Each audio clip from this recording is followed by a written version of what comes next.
Hey y'all, Melissa here with you today, and today I am answering your questions about sewing thread. This is the first in a series that I hope will be a semi-regular feature on this channel where I answer your sewing questions. So let's start with, if you're asking the question, what thread should I use for this project? What is a safe answer? All-purpose thread is commonly available in any place you're buying sewing supplies, and this is what I use for probably 90% of the sewing that I do. This is polyester thread. It comes in lots of colors, and because it is all-purpose thread, it works for most things. You can use this to sew garments, you can use this to sew home decor, you can use this to quilt even. Once you get further into your hobby of sewing, you may develop other thread preferences and you may not want to use all-purpose thread.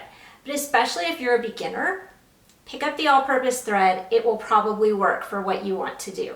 Now, all-purpose thread doesn't just come in one brand. So this is a Coats & Clark spool that I am holding, but this one here, this is Madeira thread, and it is also all-purpose polyester thread. This one is a Gutterman thread, and it is all-purpose polyester thread. This here is on a serger cone, so it may be harder to use if you try to use this with a regular sewing machine because the thread is not set up to use a big cone like this. But in essence, the thread is pretty similar to that polyester all-purpose thread. It's just wound in a different form. I personally don't have a brand preference. I know some people do. I kind of just look for whichever all-purpose thread is the color that I want for the project that I'm gonna sew. And I haven't had a lot of issues with that. All-purpose thread does not have to be polyester, however. I have this is 100% cotton all-purpose thread. The hesitation with cotton thread is that if it's 100% cotton, it could break down faster than polyester thread. Polyester thread can be spun really small, like fine weight, and be really strong even at those smaller weights. Cotton can too, but you need longer staples of cotton, and that's more expensive and harder to grow. However, cotton is a more sustainable option. This will biodegrade. It's not like polyester, which is derived from oil. Another question I often get is about vintage thread and whether you can use it still or if it has a shelf life. First of all, I've got a picture here so that you can close up see a comparison between the vintage thread and my more modern, recently purchased thread. And you can see all kinds of fuzz on the vintage thread that will just gum up your machine. In addition, this vintage thread, you see how easily that breaks? It will do the same thing if you're sewing. In comparison, like I'm exerting a lot more force to get this currently purchased thread to break. So if it's pretty and you want to use it as decor, keep it. Otherwise, if it's vintage thread, throw it out.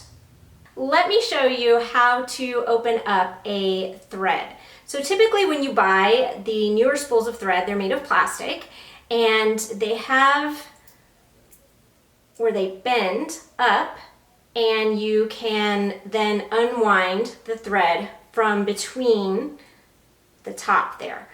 And when you're done, you can also wind the thread back in, push that top down, and it will hold your thread secure and keep it from unraveling and getting tangled with other threads.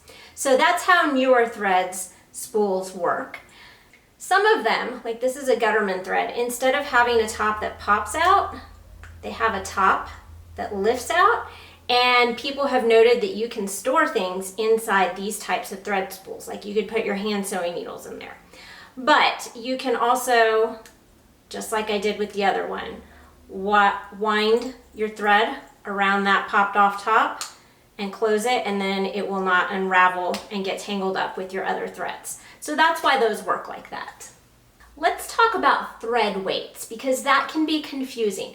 Particularly with quilting threads, you might see thread weights. And the higher the number on the thread weight, the thinner the thread is. That's because the way they determine those weights is how many yards or meters of it that you need, or thousands of meters of it that you need to get to I think it's a kilogram. I think that weight measurements are metric with threads. I don't remember the exact conversions, but if you think about it, if it's a thicker thread, you need less of it to get to a certain weight than you would of a thinner thread. You would need more yards of that because it's thinner. So the higher the number on the thread, the thinner it is. Typical all-purpose threads are going to be somewhere between around 40 to 50 weight. That's referring to the thinness or thickness of them. Some specialty threads might be thinner or thicker than that. For example, you might find heavy duty or top stitching thread, and this is a much thicker thread. This is used for thicker fabrics, heavier duty purposes. Things like thick upholstery fabric is something that I might sew with that. I would also have a lot of heavy duty thread on hand, heavy duty all-purpose thread, because I use it for top stitching, things like jeans. I prefer this, it's a polyester, to the cotton top stitching thread. Cotton top stitching thread, I've just had issues with it with my machines, not liking it and wanting to eat it no matter which needle I use. So I prefer to use the polyester all-purpose thread for things like top stitching. Other specialty threads you might see. This is invisible thread. It is polyester also, but you can see it looks like really thin fishing line. This is used for things like sewing on sequins. Because it is basically really thin plastic fishing line, it is not something I would use for a seam if I could avoid it. It can be itchy. But for hand sewing on things like sequins and not being able to see where they're attached, this is very useful. So that's why I have invisible thread. Another specialty type of thread here is elastic thread. And this is something that you can use to shirr fabric. So I actually have a whole video tutorial about that, which I will have that linked below. But basically you can wind this on the bobbin in your machine and then sew, and it will cause your fabric to like gather and squunch up with a bunch of elastic because you've got elastic on the bottom. Check out that shirring video if you want to see more about how this works. Another kind of thread, this one is almost as common as the all-purpose thread at the fabric store. This is embroidery thread. And embroidery thread is, I think, like 50 or 60 weight. It is thinner than the all-purpose thread. It's also not made of the same stuff. This is viscose, which is another word for rayon. So doesn't have quite the strength. I would not use this for sewing seams on clothing or for quilting. This is for digital embroidery. So if you have an embroidery sewing machine, this is what you're using. You can see that it's kind of shinier than regular thread, and that's because that's a look that a lot of people like on embroidery designs. And that thinner weight allows the embroidery machine to then go ahead and put all of those stitches really close together in the embroidery design. If you were using regular all-purpose weight thread to do an embroidery design, you might run into more issues with having so much thread so close together and so many stitches so close together in that embroidery design. So that's why there is this. There's also specific embroidery bobbin thread that I believe is 60 weight, so it's pretty thin stuff. It's usually just white, and it is used on the wrong side of an embroidery design to be thin, strong, and not stretchy to help anchor that embroidery design smoothly. Those are the basic types of thread that you might encounter in a fabric store and what you might want to use some of those things for. Another tip that I have on thread is to match your fabric and your needle to your thread. So all-purpose thread, light to mid-weight fabrics, even some heavier weight fabrics, you're going to be fine with this stuff.